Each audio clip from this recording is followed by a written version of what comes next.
Mr. Robert, how do you feel about traveling? Traveling is very important in human life. As far as I know, majority of travelers are open-minded people. Really? You reckon? Yes. How is that? Yeah, traveling, it exposes you to, to learn about different cultures, many things. And once you accommodate yourself in different culture, automatically you become open-minded. How many countries have you traveled to? Approximately 18 countries. In Africa alone, 18 countries? Wow, that's a lot. Yeah, in Africa alone, and in Asia, 2 countries. So, Okay, so do you feel like traveling through 18 countries have definitely brought a lot of things into your life? yes. What are those things? What can you say that you've acquired traveling that you would have never acquired if you had stayed home? Let's say, for instance, today I can speak English, Mm-hmm. Spanish, Portuguese.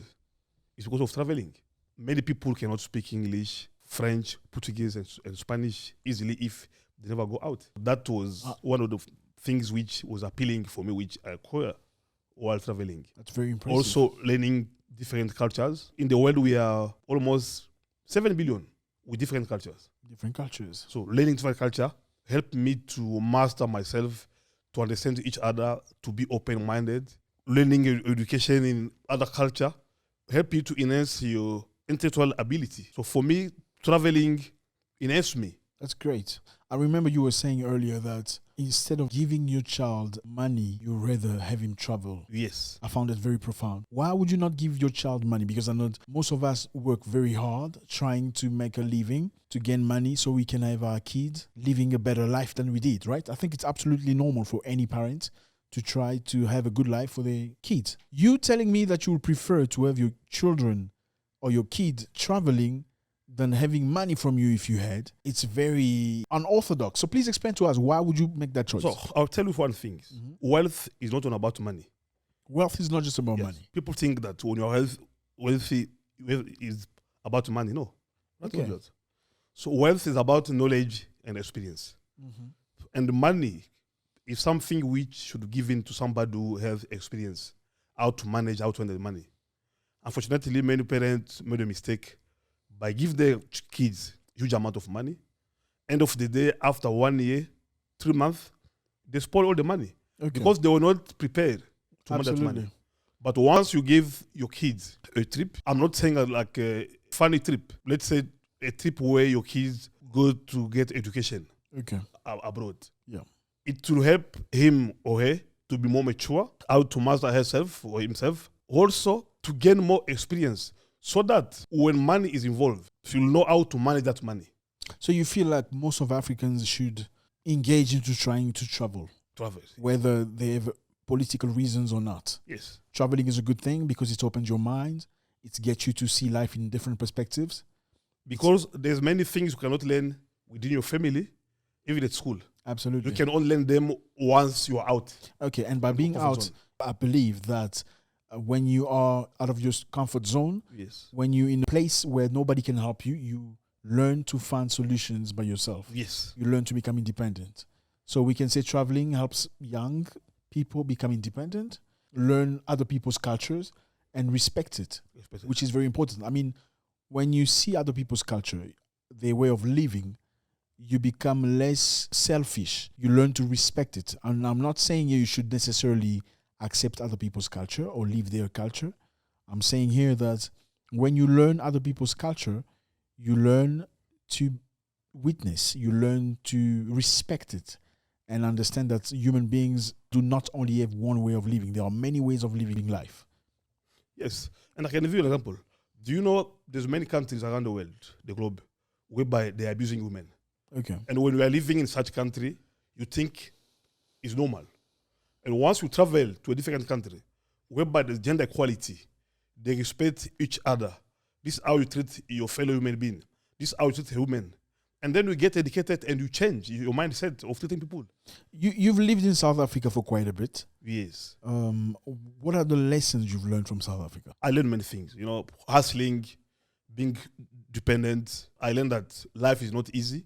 You have to fight yourself because South Africa is a nice country in which way, once you arrive, you can get your documents to be legal in the country if you want. but you want to get social ground for you to survive. There's no money for refugees, and But for you to immigrants. survive, you need to work hard. So basically, in South Africa, they allow you to come when they allow you to come, allow you to live, in the country, but they don't give you grant like they will do in the UK or any other countries. So you don't have any money as a refugee most of the times. You have to find your own ways of living. You have to find your own bread in many ways. And you don't think that's dangerous, also, because then some people tend to turn into criminality. In which way? Since you don't get money from government for grant. No, you must understand one thing is we are in Africa. Okay. And Africa is a continent which is deprived by many things. But South Africa, I can bet, is one of the best countries in Africa, at least, which treat refugees equally. So I'm not talking about the community. So we should blame the government. So once the government is protecting you, if the local community are against that you cannot put that blame under the government. Okay. But at least the government, they time themselves, to accommodate everybody. So but the little means that they have. We can safely say that the fact that government did not give you any grant money enabled you to find ways of survival. Yes. That made you grow up.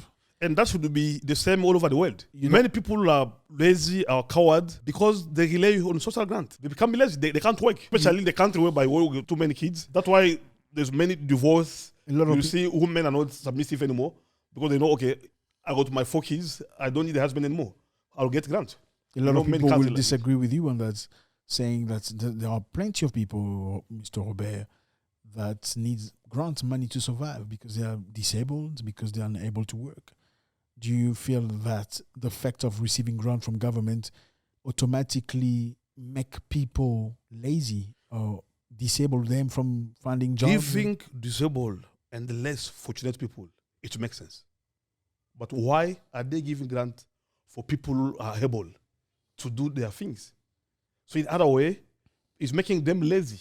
Anybody can get a way out to survive. So you believe human beings tend to work hard depending on the difficulties they have? Yes. So if they have no difficulties, whether they have no jobs, but receiving money from government, that actually triggers the laziness syndrome. Yes. So human beings become lazy when they know they will get money from government without working for it. Yes. Okay, so what else have you learned, Mr. Robert, from your trips? From traveling across Africa? You've been to South Africa, you've been to Uganda, you've been to many. What have you learned from Uganda, for instance? I learned many things, geography, for instance. At school, they can teach you, let's say, Victoria Lake, but never saw it by yourself. But once I get to Uganda, I get the opportunity to visit Victoria Lake. And one thing in Uganda, I'll tell you that it's amazing. In every country, there's thief. But in Uganda, it's not easy to see something stealing food. In the market, people are leaving food like this. They just cover it. And in the morning, you find your stuff same as it is, which is different from other countries. So you're saying in Uganda, people in the markets don't have to take their goods back home every day. So they just keep it and cover it because nobody steals it. Nobody steals. So for me, it's amazing. So I never saw that before. You don't think this has something to do with spirituality? Because many people in Uganda, not everybody, I've heard some people saying that in Uganda, if you steal something from somebody that does not belong to you, something spiritual might happen to you. Those who are saying that, I can just say easily, they're liars because they don't support that spirit of not stealing. Do you think it's about character? People of Uganda don't steal, or people of Uganda are scared to steal because something negative might happen to them? Anybody can steal. Yeah. But in Uganda, they don't steal useless things. Like food, tomatoes, your bicycle. The other country, you can leave your bicycle in 1 minute, we won't find it today. Okay. That's fair enough. You understand? Yeah. But many things in Uganda, when they displayed them, even the flowers, I was passing one day, I saw it's like a few market where there is many flowers. And they just display no one was there. Other country in the morning, you'll find there's nothing. Well, that's very interesting. I feel like that's good publicity for Uganda. I feel that you had a good time in Uganda. Even the law enforcement agent, they are polite, they are cool. They are kind. They do not bother you. When they talk to you politely. Yes. Like a human being. That I've experienced. So you are in a foreign country, but you don't feel like a foreigner. That is great. That's a good thing about Uganda. Those are the things that I learned from Uganda. The hospitality of Uganda. Hospitality of Uganda is very very classy, very interesting. Yes. And people talk to you in a sense, no condescending way. They don't make you feel like you're a stranger. as opposed to other countries that I've personally experienced. Whenever they greet you, they call you brother. They just tell you, Mr. Robert, Mr. Roger. They start by brother, even though your name will come after. So that shows a spirit of togetherness, hospitality. A person who has never experienced the brotherhood, the respect, the non-stealing syndrome of some countries may find this really weird. And that's one of the reasons why it is very important to travel and discover different places of Africa, especially to begin with. Thank you very much, guys. I appreciate your time. Unfortunately, we cannot go further today, and we know that we're going to be more and more of podcasts like this. If you appreciate this, please let us know. Anything positive? Have you ever been to South Africa? What do you think of it? Have you ever been to Uganda? What are your comments about that? We hope to speak to you again very soon in the next video. Bye-bye.